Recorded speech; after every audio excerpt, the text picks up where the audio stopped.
ప్రకాశం జిల్లా అద్దంకిలో తల్లికి వందనం పథకానికి అర్హులై కూడా లబ్ధి పొందని విద్యార్థులకు ప్రభుత్వం మరో అవకాశం కల్పించిందని చీరాల డిప్యూటీ డీఈఓ గంగాధర్ తెలిపారు.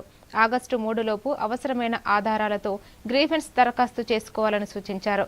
సమస్య పరిష్కారమైతే అర్హులైన లబ్ధిదారులకు ఆగస్టు 30న విడుదలయ్యే 2వ విడతలో నగదు జమ అవుతుందని తెలిపారు.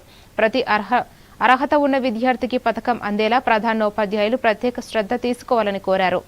ఈ తల్లికి వందనం అమౌంట్ పడియా లేదా అనేది స్పష్టతగా మీకు మీ లాగిన్లో కూడా ఇచ్చారు కాబట్టి అవి తెలుసుకొని ఉండాలి. నెక్స్ట్, అనర్హులు ఎవరు?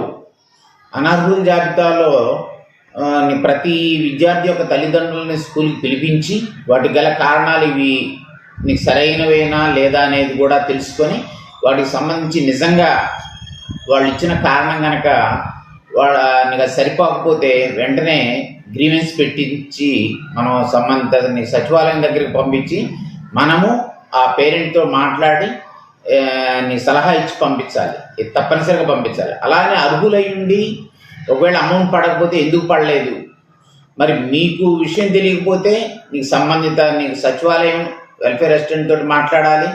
అక్కడ కూడా సరైన నీకు జవాబు రాకపోతే నీకు ఎంఈఓ కానీ సంప్రదించాలి. అలా నీకు తప్పనిసరిగా రేపు 3వ తేదీ లోపు, అంటే చివరి తేదీ 3వ తేదీ కాబట్టి మరి ఈ అవకాశాన్ని అందరూ ప్రధానోపాధ్యాయులు మన పాఠశాలలో ప్రతి విద్యార్థికి స్కీమ్ వర్తిస్తున్నట్లు మీకు తెలిసిన విషయాన్ని నీకు పేరెంట్ తోటి తప్పనిసరిగా మాట్లాడండి. అమౌంట్ పడని ప్రతి విద్యార్థి యొక్క తల్లిదండ్రులని స్కూల్కి పిలిపించండి. వాళ్ళకి సరైన అవగాహన కల్పించి 3వ తేదీలోపు కనుక గ్రీవెన్స్ పెట్టించినట్లయితే రేపు ఆగస్టు 30న 2వ విడతలో పడేటప్పుడు తప్పనిసరిగా అమౌంట్ జమ అవుతుంది. కాబట్టి ఈ విషయాన్ని మీరు అందరు పేరెంట్స్కి తెలియజేయాలి. ఈ తల్లికి వందనం అమౌంట్ పడియా లేదా అనేది స్పష్టతగా మీకు మీ లాగిన్లో కూడా ఇచ్చారు కాబట్టి అవి తెలుసుకొని ఉండాలి. నెక్స్ట్, అనర్హులు ఎవరు? అనర్హుల జాబితాలో ప్రతి విద్యార్థి యొక్క తల్లిదండ్రులని స్కూల్కి పిలిపించి